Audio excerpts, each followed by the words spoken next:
बघा, इयत्ता दुसरीसाठी 15 जुलैचा अभ्यास आपण बघूया. सगळ्यात अगोदर आपण मराठी शब्द बघूया, मराठीचा अभ्यास बघूया. त्यामध्ये हे साधे शब्द आधी वहीमध्ये लिहायचे आहेत. बघा, सौरभ, त्यानंतर लिहा गौरव, त्यानंतर लिहा औषध, औषध, नंतर लिहा कौरव, कौरव, त्यानंतर पुढचा शब्द लिहा औक्षण, औक्षण. हे बघून बघून व्यवस्थित लिहायचे, औक्षण. त्यानंतर लिहायचं पौष, नंतर मौन, त्याच्या पुढचा शब्द घ्यायचा गौण, आणि मग शब्द घ्यायचा एक वेगळा शब्द घेऊया आपण, यांच्यापेक्षा वेगळा, कोण. बघा, या सगळ्या शब्दांमध्ये 2 मात्रा आहेत, याच्यात 1 मात्रा आहे. हा फरक लक्षात ठेवायचा. हे झालं मराठीचं. आता गणित बघूया. गणित,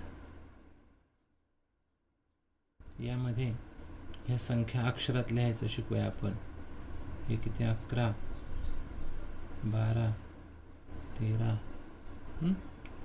14 आणि 15.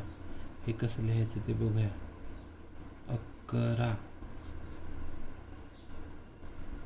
12,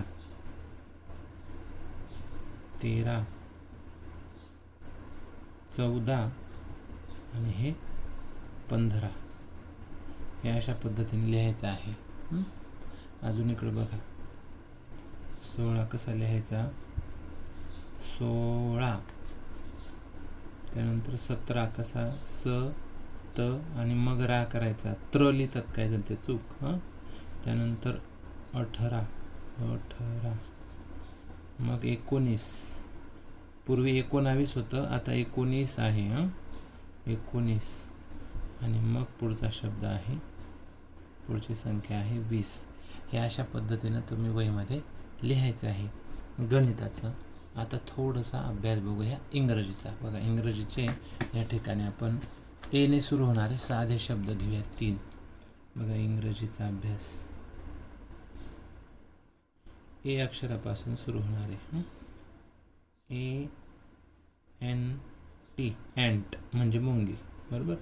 नंतर ए एक्स ई, एक्स म्हणजे कुऱ्हाड. आणि त्यानंतर पुढचा शब्द आहे आपलं आवडतं फळ, A double P L E. हे तुम्ही A P P L E असं जरी पाठ केलं तरी सुद्धा चालतं. अँट म्हणजे काय? मुंगी. एक्स म्हणजे काय? कुऱ्हाड. आणि ॲपल म्हणजे काय? सफरचंद. अशा पद्धतीने हा अभ्यास करा. धन्यवाद.